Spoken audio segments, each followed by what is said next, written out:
जादुई नगरी के जादुई कहानी। जादुई सोन पापड़ी। आशा, सीमा और रितिका नाम की तीन दोस्त मेला घूमने दूसरे गांव में जा रही थी। तीनों दोस्त आपस में बातें करते हुए जा रही थी। बातें करते करते वह तीनों मेले में पहुंच जाती है और तभी उन्हें एक मिठाई की दुकान पर भीड़ दिखती है। भीड़ देखकर सीमा बोलती है कि उस दुकान पर बहुत भीड़ लगी है, चलो देखते हैं, बहुत स्वादिष्ट मिठाई दिख रही है। हाँ यार, और उधर की सोन पापड़ी ही सब लोग खरीद रहे हैं। लगता है इस दुकान की सोन पापड़ी बहुत स्वादिष्ट है, चलो हम भी एक एक ले ही लेते हैं।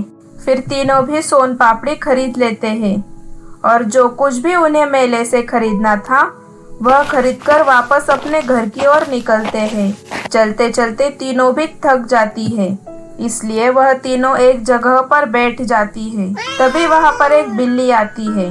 वह बिल्ली को देखकर आशा उसे आधी सोन पापड़ी देती है और आधी सोन पापड़ी अपने पास रखती है। लेकिन रितिका और सीमा वह सोन पापड़ी खुद ही खा लेती है। वह बिल्ली सोन पापड़ी खाकर चली जाती है। फिर यह तीनों दोस्त भी अपने घर की ओर लौट जाती है। फिर रुचा, बेटा यहाँ आओ, देखो मैं तुम्हारे लिए क्या लाई हूँ। रुचा आती है।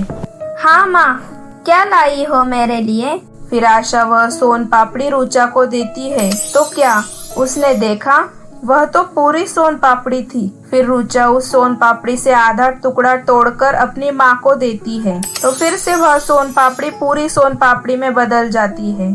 फिर रुचा अपनी माँ से कहती है कि अरे माँ, ये कैसे हो गया? पता नहीं बेटा, मैं आते वक्त सिर्फ आधी सोन पापड़ी लाई थी। आधी सोन पापड़ी मतलब? बेटा, हमने एक एक सोन पापड़ी खरीदी थी, लेकिन रास्ते में हमें एक बिल्ली दिखी, तो मैंने मेरी सोन पापड़ी में से आधी सोन पापड़ी उस बिल्ली को खाने को दी थी और आधी सोन पापड़ी ही घर लेकर आई थी। लेकिन पता नहीं कैसे यह सोन पापड़ी पूरी सोन पापड़ी में बदल गई। माँ, मतलब कि यह जादुई सोन पापड़ी है? शायद ऐसा ही होगा। माँ, क्यों ना हम सोन पापड़ी का ठेला लगाए, क्योंकि आप दूसरों के घर पे काम करके थक जाती है और उन पैसों से वैसे भी हमारी जरूरतें पूरी नहीं होती। लेकिन बेटा, नहीं माँ, मुझे कुछ नहीं सुनना, हम ऐसा ही करेंगे। हम इन सोन पापड़ी का ठेला लगाएंगे। अच्छा ठीक है बेटा, लेकिन माँ, आपके साथ आपकी दोस्त भी आई थी ना, तो यह जादुई सोन पापड़ी सिर्फ आपको मिली है या काकी को भी मिली है? मुझे नहीं पता बेटा, लेकिन देखो, अच्छे कर्म करोगे तो भगवान तुम्हारे साथ सब कुछ अच्छा ही करते हैं। हाँ माँ, सही कहा तुमने। फिर अगले दिन से आशा ने सोन पापड़ी का ठेला लगाना शुरू कर दिया और थोड़ी देर बाद वहाँ पर सीमा और रितिका आती है।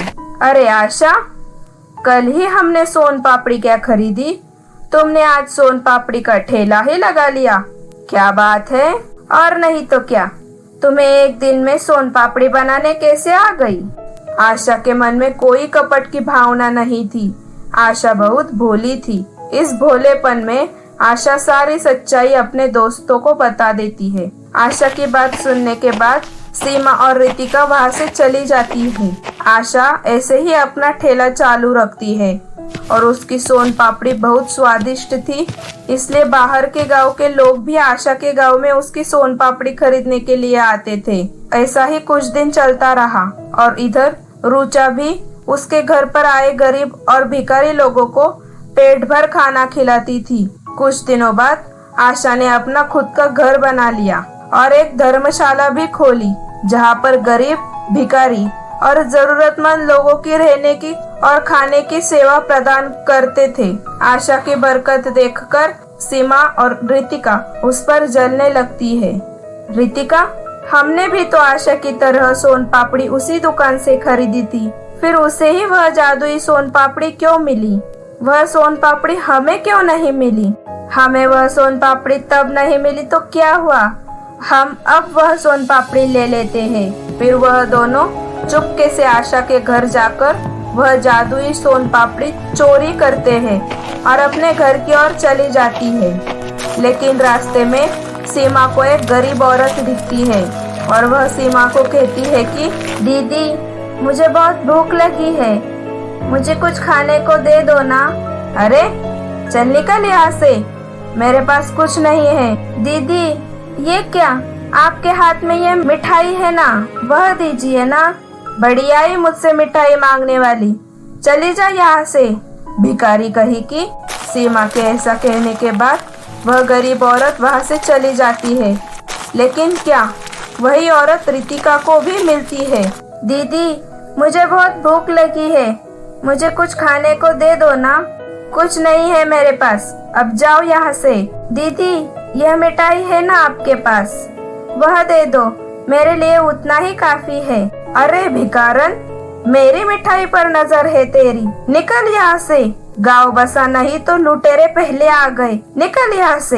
रितिका के ऐसा कहने के बाद वह गरीब औरत वहाँ से चली जाती है और सीमा और रितिका के घर जाती है। फिर भी उनकी सोन पापड़ी वैसे की वैसी ही थी, उस सोन पापड़ी में कुछ भी बदलाव नहीं हुआ था। फिर सीमा रितिका के घर आती है। अरे रितिका, सुन ना, मेरी सोन पापड़ी में कुछ भी बदलाव नहीं हुआ है, तेरी सोन पापड़ी में कुछ बदलाव हुआ क्या? नहीं सीमा, मेरी सोन पापड़ी में भी कुछ बदलाव नहीं हुआ है। तभी सीमा देखती है कि वह गरीब औरत वहाँ पर खड़ी होकर उन पर हंस रही थी। सीमा बोलती है कि अरे तू यहाँ कैसे, मतलब तू भी इसे पहचानती है क्या सीमा? अरे रितिका, तुमसे मिलने के बाद जब मैं घर वापस आ रही थी तभी यह औरत मुझे मिली थी और यह मुझसे सोन पापड़ी मांग रही थी, तो मैंने इसे वहाँ से भगा दिया। अरे सीमा, यह औरत मुझे भी मिली थी, मेरे साथ भी ऐसा ही हुआ था, तो मैंने भी इसे भगा दिया था। फिर रितिका और सीमा के ध्यान में सब आने लगता है। और सुनो, कहीं ये सब हमारे साथ तुमने ही तो नहीं किया ना? हाँ बताओ, ये तुमने ही किया है ना? मैंने क्या किया है? हमने आशा के घर से जादुई सोन पापड़ी चुराई थी, वह सोन पापड़ी पूरी सोन पापड़ी में नहीं बदली। यह सब तुम्हारी वजह से ही हुआ है ना? हाँ, क्यों, ऐसा क्यों किया तुमने? मुझसे मैंने ऐसा क्यों किया ऐसा पूछने से पहले तुम दोनों ने क्या किया ये सोचती तुम दोनों। मतलब तुम दोनों ने, आशा ने जब मुझे अपने में से आधी सोन पापड़ी दी थी तब तुम दोनों ने मुझे सोन पापड़ी नहीं दी बल्कि खुद खा ली, और आज भी मैं खुद से तुम दोनों को 2 बार खाने के लिए मांग रही थी, तो तुम दोनों ने मुझे बेइज्जत करके वहाँ से भगा दिया। और आशा को देखो, वह कितनी अच्छी है, उसने मुझे उस दिन भी सोन पापड़ी दी थी, और जब उसके पास पैसे आने लगे तो उसने खुद के साथ साथ दूसरों के बारे में सोचकर एक धर्मशाला खोली, और उसकी बेटी रुचा भी भिखारी और गरीब लोगों को पहले दिन से ही पेट भर के खाना खिला रही थी। तुम दोनों को आशा की तरह कुछ नहीं मिलेगा। सीमा और रितिका को बुरा लगता है और उनके हाथ में से वह सोन पापड़ी गायब हो जाती है और वापस आशा के घर में वह सोन पापड़ी आती है और वह गरीब औरत भी गायब हो जाती है। लेकिन उस दिन के बाद सीमा और रितिका आशा की धर्मशाला में जाकर वहाँ के लोगों की सेवा करने लगी और आशा के अच्छे स्वभाव और निस्वार्थ भाव की वजह से उसकी ऐसे ही तरक्की होती गई और सब कुछ अच्छा चलता रहा। तो बच्चों, कैसी लगी आपको यहाँ कहानी? ऐसी मजेदार जादुई कहानियों के लिए please like, share and subscribe.